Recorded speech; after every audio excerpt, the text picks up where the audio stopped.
मित्राने तातडीने आर्थिक मदतीची हाक मारली आणि त्या मैत्रीच्या खातर तळेगाव दाभाडे येथील व्यावसायिक हर्षवर्धन पवार यांनी कसलाही विचार न करता तब्बल 1 कोटी रुपयांची रोख रक्कम गोळा केली।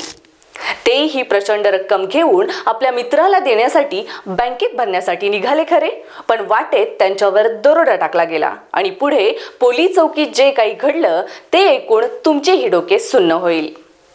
तळेगाव दाभाडचे व्यावसायिक हर्षवर्धन पवार 18 जुलैच्या सकाळी आपल्या कारमधून 1 कोटी रुपये बँकेत भरायला निघाले होते। विक्रम चाकणकर हाच या कथेचा पहिला विलन होता।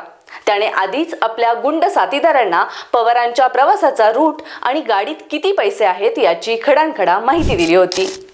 गाडी नरे येथील नवले पुलाजवळ पोहोचताच ड्रायव्हरच्या प्लॅननुसार काही गुंडांनी तोतया पोलीस बनून कार अडवली। तुमच्याकडे काळा पैसा आहे असं म्हणून त्यांनी थेट पैशांच्या बॅगा हिसकवायला सुरुवात केली। पण इथे एक जबरदस्त ट्विस्ट आला। पवारांचे सहकारी आपटे यांनी प्रचंड धाडस दाखवलं आणि 73 लाख रुपयांची मुख्य बॅग घेऊन ते गर्दीत पसार झाले। दरोडेखोरांचा मुख्य डाव फसला, पण कारमध्ये अजूनही 26,50,000 रुपये उरले होते। घाबरलेले पवार मदतीसाठी थेट धावत गेले, पण कुठे तर खेड शिवापूर पोलीस चौकीत। पण त्यांना माहित नव्हतं की ते थेट चोरांच्याच गुहेत चाललेत। तिथे ड्युटीवर असलेले पोलीस आधीच या गटात सामील झाले होते।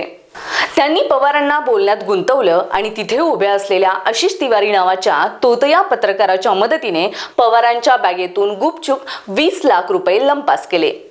तिवारीने ते पैसे बाहेर उभ्या असलेल्या आपल्या स्कूटीच्या डिक्कीत दडवले। पण म्हणतात ना, सत्य कधी लपत नाही। अवघ्या काही तासातच या प्रकरणाचा गाजावाजा झाला आणि वरिष्ठ अधिकारी तपासासाठी सक्रिय झाले।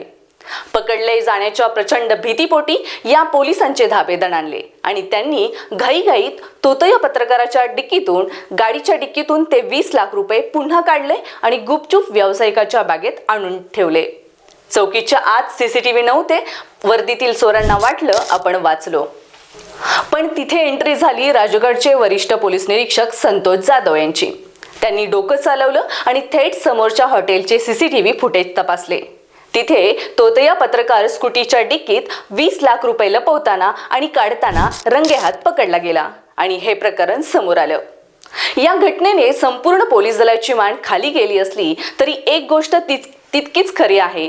खाकी वर्दीत काही भक्षक नक्कीच घुसले होते, पण याच खाकी वर्दीत राहून प्रामाणिकपणे कर्तव्य बजावणाऱ्या संतोष जाधव सारख्या अधिकाऱ्यामुळेच त्या भक्षकांचा खेळ थांबला।